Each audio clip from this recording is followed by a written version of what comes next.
Muy buenos días, iglesia. Dios te bendiga. Probablemente buenas tardes o buenas noches si es que nos ves y nos sigues a través de las redes sociales. Permítenos darte la bienvenida a nuestro ministerio hispano aquí en la iglesia de la playa en Panama City Beach. A ustedes que están aquí presentes, pero también a los que nos siguen a través de las redes sociales, queremos decirles que Dios tiene un mensaje preparado para cada uno de nosotros. Y me gustaría con todo mi corazón que prestes atención a este mensaje, porque este mensaje es una esperanza viva a la que Dios te está llamando. Este mensaje está basado en Primera de Pedro, capítulo 1, versículos del 3 al 12, y leámoslo juntos.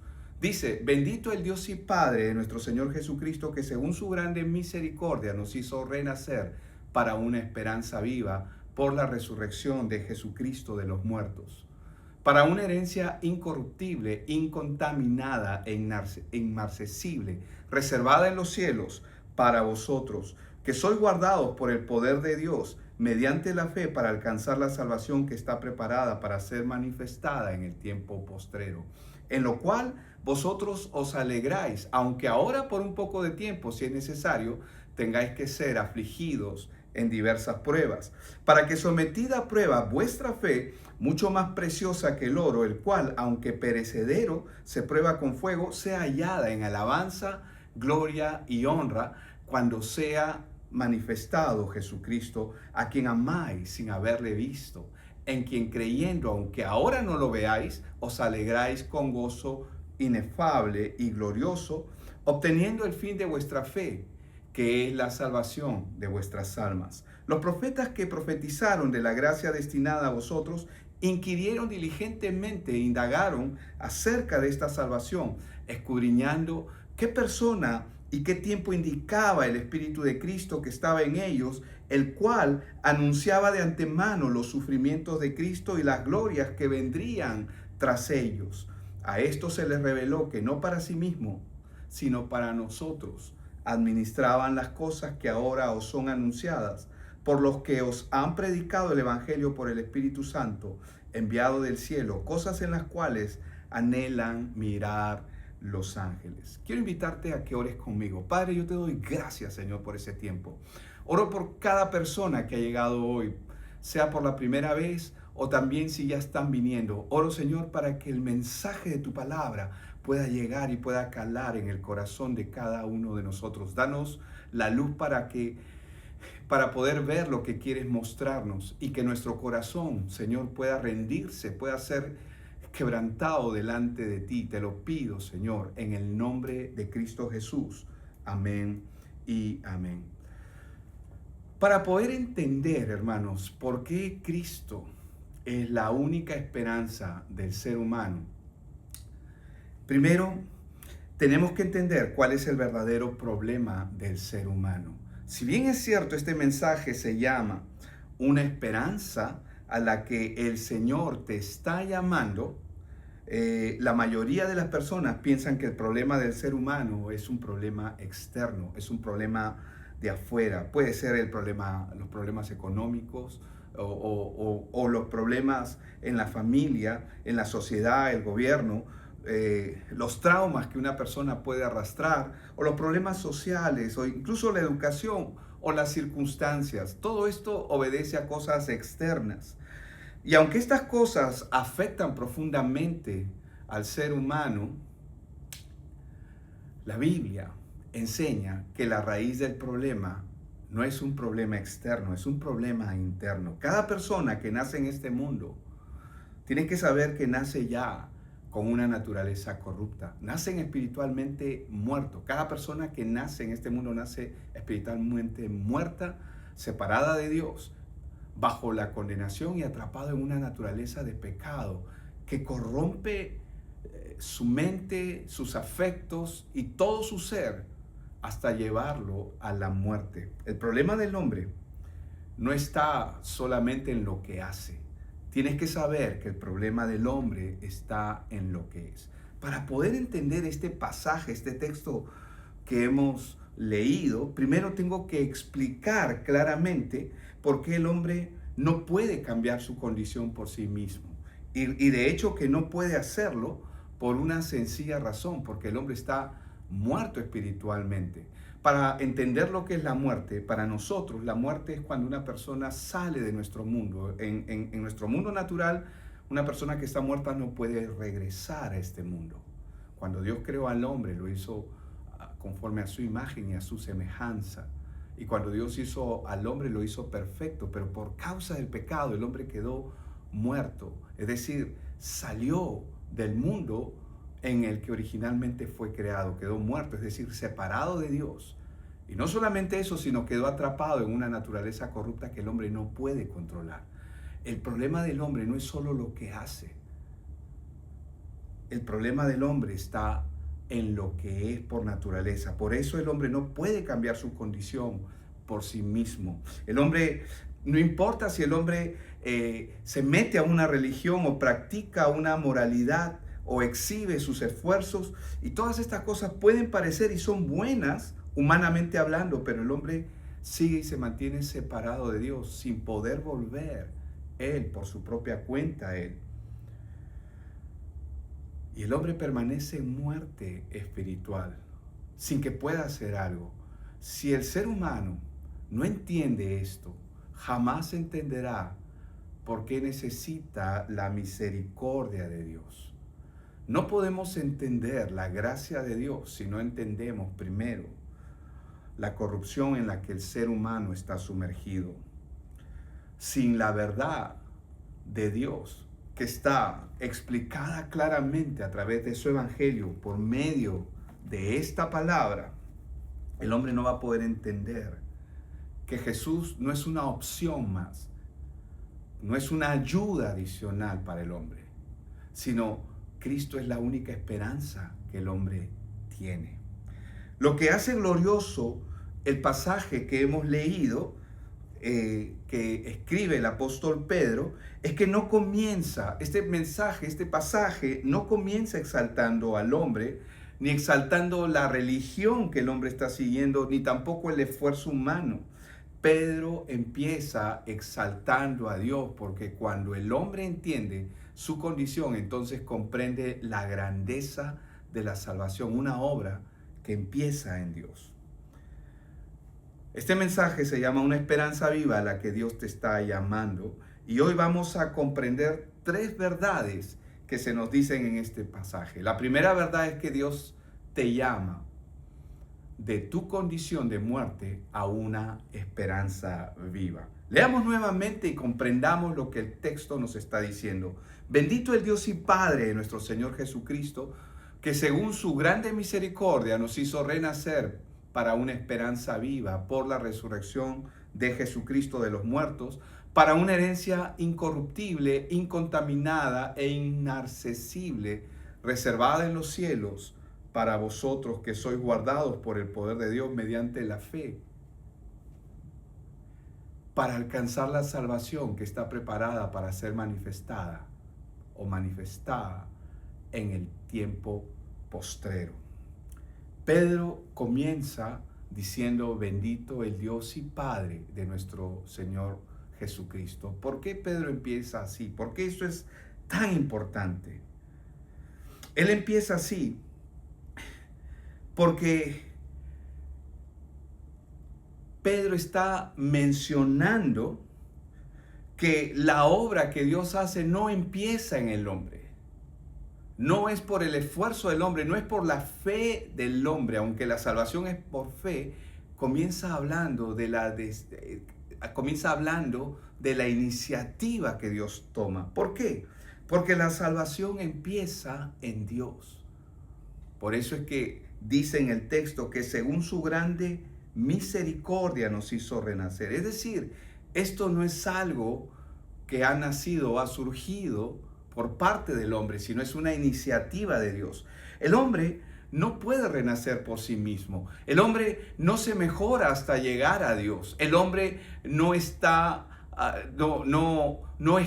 moralmente hasta alcanzar la plenitud de Dios, para alcanzar a Dios, sino lo que hemos visto es que Dios es el que lo hace renacer. Eso significa que la salvación no es un ajuste de conducta, no es una reforma religiosa, no es una versión mejorada del viejo hombre, es un nuevo nacimiento, es una obra sobrenatural de Dios sobre una persona que estaba espiritualmente muerta. Es así como lo tenemos que entender, es así como tenemos que verlo. Veamos qué nos dice Romanos 5:8, un texto que he escogido para poder entender esto. Dice aquí que más Dios muestra su amor para con nosotros en que siendo aún pecadores, Cristo murió por nosotros. ¿Qué significa esto? Que a pesar de que Dios conocía nuestra condición, Él nos amó y murió por nosotros, sabiendo que tú y yo tenemos una condición caída y que no hay nada que podamos hacer por nosotros. Él apostó por nosotros, Él murió por nosotros. Veamos juntos cuál es la razón de su grande misericordia. No se trata acá de esfuerzo humano, no es por nuestro potencial que Dios nos escoge, no es por nuestras obras, no es porque seamos sinceros, es simplemente por su misericordia, como el apóstol Pedro lo menciona. Si alguien es salvo, no es porque merecía otra oportunidad, es porque Dios simplemente es misericordioso, y esto es crucial para no creyentes y nuevos creyentes. Muchos pueden pensar que acercarse a Dios es por sus méritos, de portarse mejor, de ser más religioso, de corregir ciertos malos hábitos o de ordenar su vida un poco mejor. Pero Pedro destruye esa idea. El nuevo nacimiento no se produce por mérito humano, sino por la misericordia de Dios. Luego dice en el texto, para una esperanza viva por la resurrección de Jesucristo de los muertos. ¿Por qué es una esperanza viva? Por una sencilla razón, porque está unido a Cristo. Esa esperanza está unida a Cristo, que resucitó de los muertos. La esperanza del creyente no está en un maestro que está muerto, ni en una filosofía, ni en una tradición, ni en una emoción religiosa. Se sostiene en Cristo resucitado. Cristo murió por el pecado y resucitó victorioso, destruyendo el poder del pecado, que era la muerte. La Biblia dice que la paga del pecado es la muerte. Y Él destruyó el poder del pecado, que era la muerte. Y esa es la razón por la cual Él resucitó. Y es la razón por la cual Él vive y nuestra esperanza vive. Porque un día, así como Él ha resucitado, un día nosotros también resucitaremos de los muertos. La esperanza del mundo no es...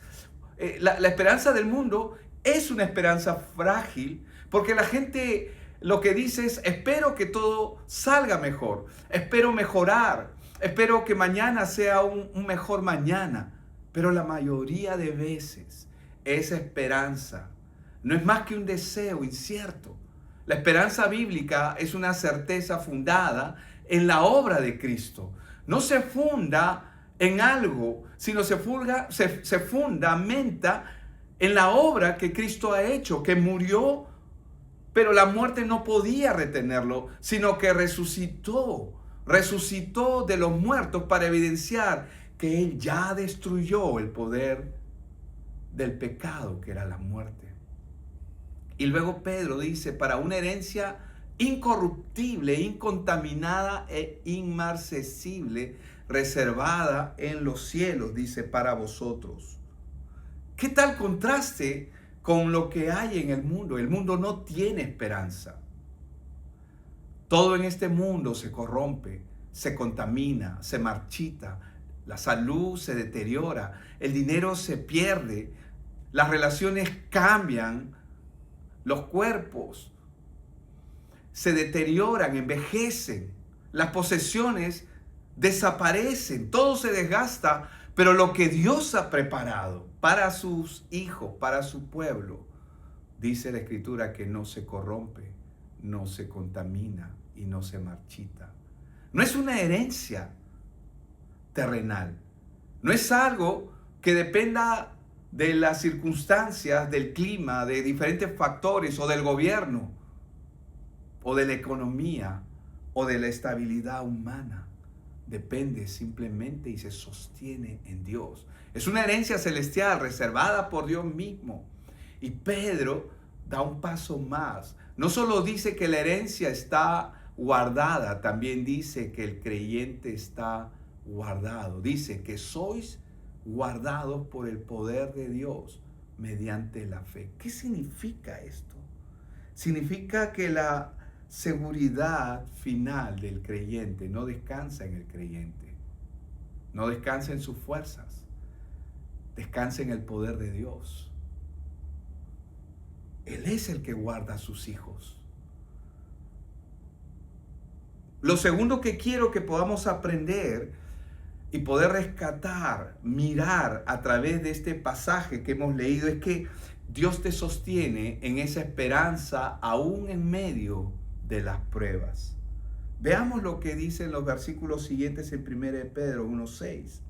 En lo cual vosotros os alegráis, aunque ahora por un poco de tiempo, si es necesario, tengáis que ser afligidos en diversas pruebas, para que sometida a prueba vuestra fe, mucho más preciosa que el oro, el cual aunque perecedero se prueba con fuego, sea hallada en alabanza, gloria y honra cuando sea manifestado Jesucristo, a quien amáis sin haberle visto, en quien creyendo, aunque ahora no lo veáis, os alegráis con gozo inefable y glorioso, obteniendo el fin de vuestra fe, que es la salvación de vuestras almas.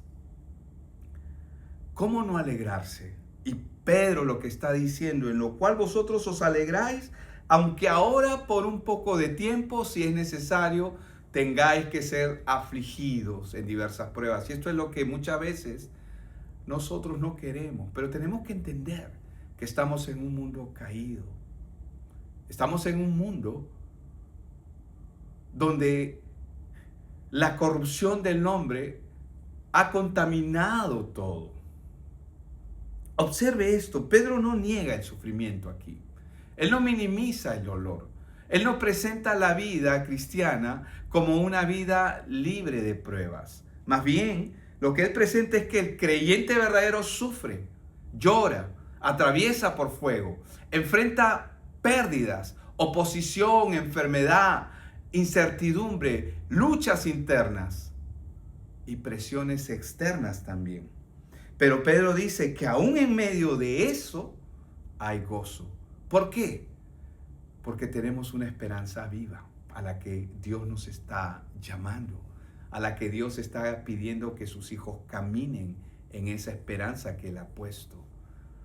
Pedro no elimina el dolor, pero sí le da un contexto, porque todo sufrimiento, todo proceso, todo paso que el ser humano da sobre esta tierra, en todo ello hay un propósito mayor en donde Dios está trabajando. Por eso Pedro dice por un poco de tiempo. Y esto no significa que toda prueba sea corta desde la percepción humana, sino que lo que él está diciendo es que comparado con la eternidad que nos espera, toda prueba es corta, es temporal. Por eso dice por un poco de tiempo. Luego dice también y añade, si es necesario. Esto significa que las pruebas no son accidentales. Es decir, no están fuera del gobierno de Dios. No es un caos que está descontrolado en la vida del creyente. Cada prueba, cada situación tiene un propósito bajo la soberanía y también bajo la sabiduría de Dios. ¿Y cuál es ese propósito? El versículo 7 lo aclara cuando dice, para que sometida a prueba vuestra fe, mucho más preciosa que el oro. La prueba tiene una función que revela, pero también tiene una función que purifica. Al igual que el oro, cuando se somete al fuego, no es para destruir el oro, sino es para revelar la pureza del oro y para al mismo tiempo quitar sus impurezas. Y así también es la fe del creyente. La prueba no crea la fe verdadera, revela lo que hay. Revela la fe. No la crea, la revela. Por eso expone Pedro si la fe es superficial o es genuina. Quita la confianza del hombre en el propio hombre, rompe con la autosuficiencia. Y aquí Pedro nos enseña a descansar más profundamente en Dios. Y Pedro dice que la fe es más preciosa que el oro. ¿Por qué? Porque el oro es notable. El mundo aprecia el oro, pero Dios valora la fe genuina de sus hijos. Luego él añade que esa fe resultará en alabanza, gloria y honra cuando sea manifestado Jesucristo. Es decir, el proceso de prueba tiene un fin glorioso. Y luego Pedro describe al creyente verdadero con una frase hermosa: a quien amáis sin haberle visto. Eso distingue a un cristiano real de uno que no lo es. Porque amar a Cristo, a quien no hemos visto aún, significa someterse a Él. Jesús dijo: si me amáis, guardarás mi palabra. Y Él, en el caso de Pedro, sigue diciendo: en quien creyendo, aunque ahora no lo veáis, os alegráis con gozo inefable y glorioso. Aquí hay una verdad gloriosa. El creyente puede tener sufrimiento, lágrimas en los ojos, pero al mismo tiempo puede tener gozo. No porque ignore la realidad de lo que pueda estar pasando, sino porque cuando nuestra esperanza está en Cristo, en medio del sufrimiento, el creyente tiene gozo. Y Pedro termina diciendo en esta parte: obteniendo el fin de vuestra fe, que es la salvación de vuestras almas. La fe verdadera persevera porque va hacia una meta segura, que es la salvación final. Y el último punto que quiero que podamos ver como aprendizaje en este pasaje, en este texto, es que Dios te revela en el Evangelio la gloria de esa esperanza. Leamos juntos desde el versículo 10 al 12, cuando dice: los profetas que profetizaron de la gracia destinada a vosotros inquirieron y diligentemente indagaron acerca de esta salvación, escudriñando qué persona y qué tiempo indicaba el Espíritu de Cristo que estaba en ellos, el cual anunciaba de antemano los sufrimientos de Cristo y las glorias que vendrían tras ellos. A esto se le reveló que no para sí mismos, sino para nosotros, administraban las cosas que ahora os son anunciadas por los que os han predicado el Evangelio por el Espíritu Santo enviado del cielo, cosas en las cuales anhelan mirar los ángeles. Aquí Pedro nos lleva hacia la historia de la redención, es decir, nos lleva hacia atrás. La salvación, hermanos, no está improvisada. La salvación del hombre no es un plan B de Dios, no es una idea tardía, no es una reacción de Dios ante una circunstancia en la que perdió el control. No, todo lo contrario.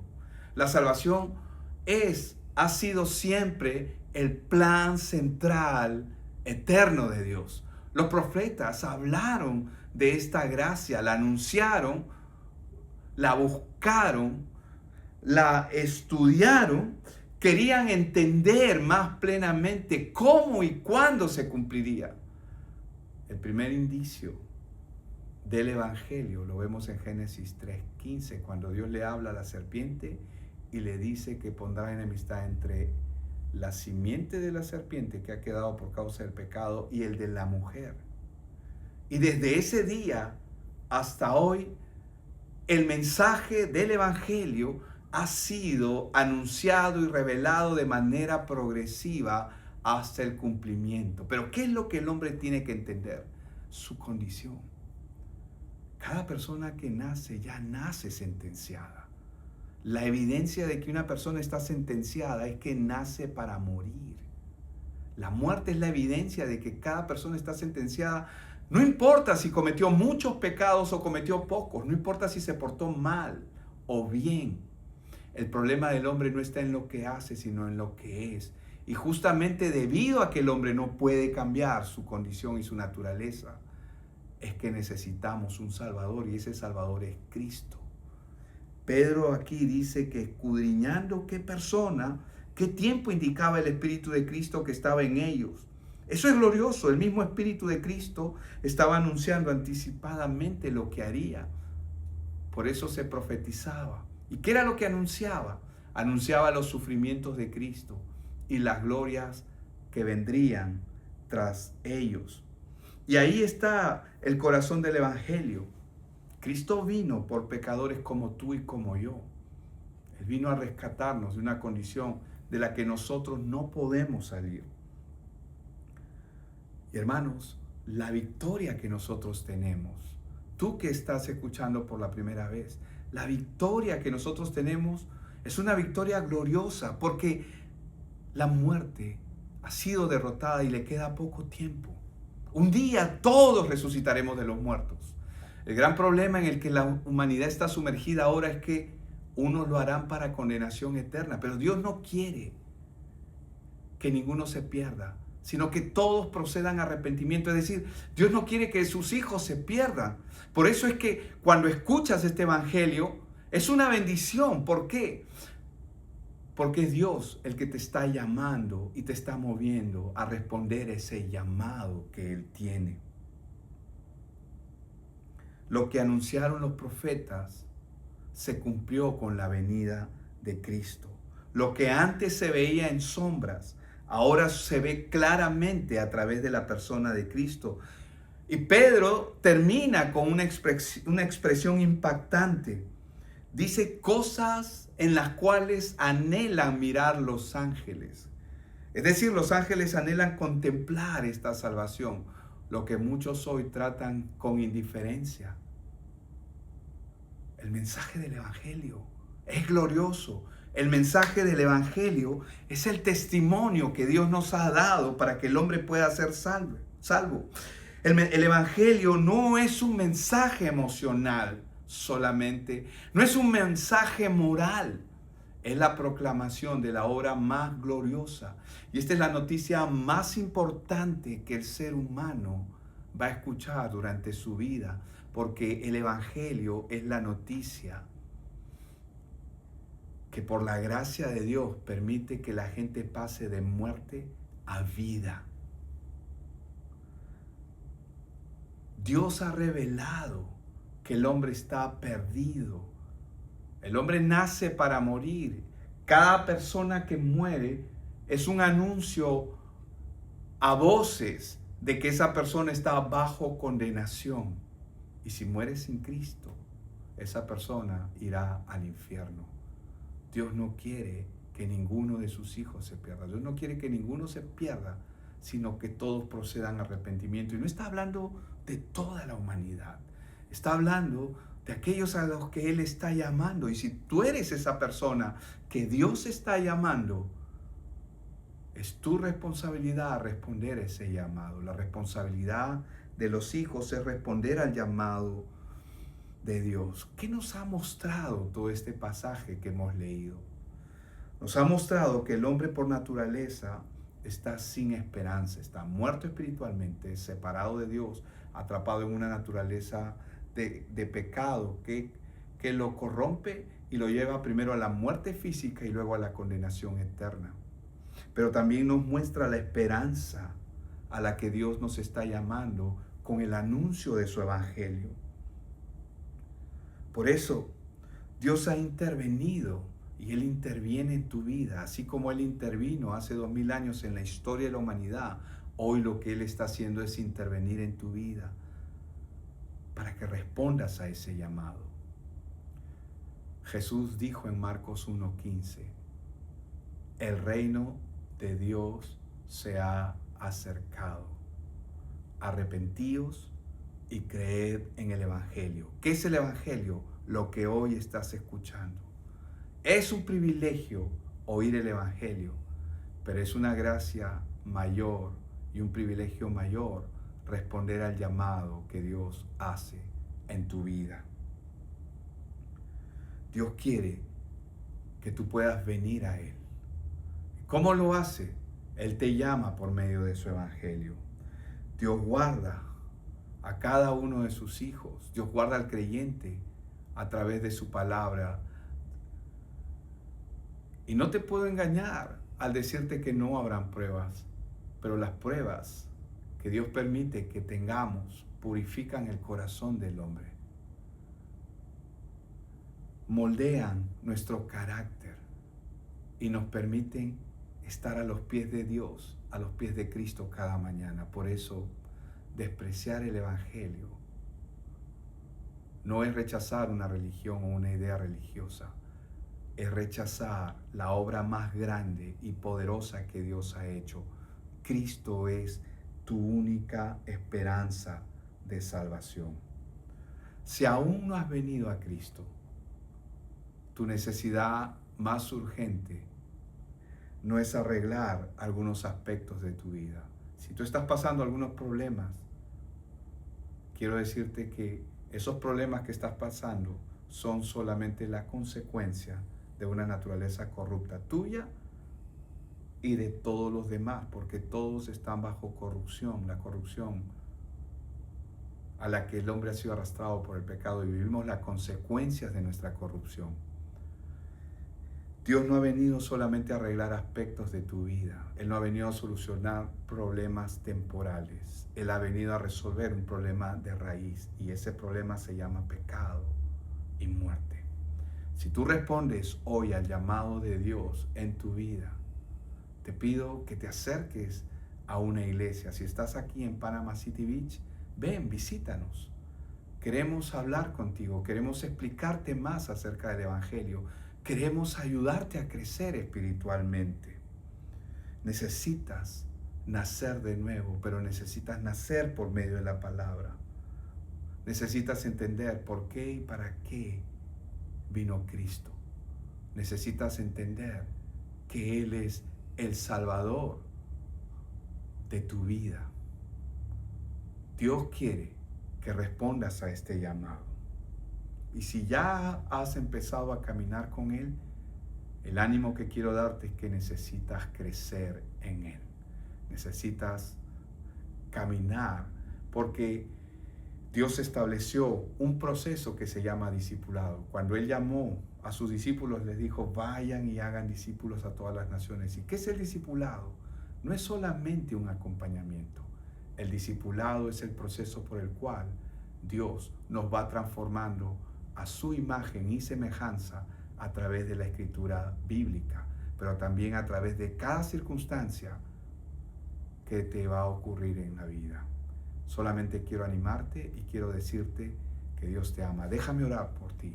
Padre, yo te doy gracias por cada persona que hoy está escuchando este mensaje y todos aquellos que ponen su fe en ti. Señor, yo bendigo sus vidas, aunque tú eres el que los bendices, y oro, Señor, para que ellos, si están lejos de este lugar, puedan ubicar una iglesia donde se enseñen las escrituras y donde ellos puedan crecer de manera saludable. Y si están aquí en la ciudad, permite, Señor, que ellos puedan venir con nosotros y juntos ayudarlos en su crecimiento espiritual. Te agradezco, Señor, en el nombre de Cristo Jesús. Amén y amén.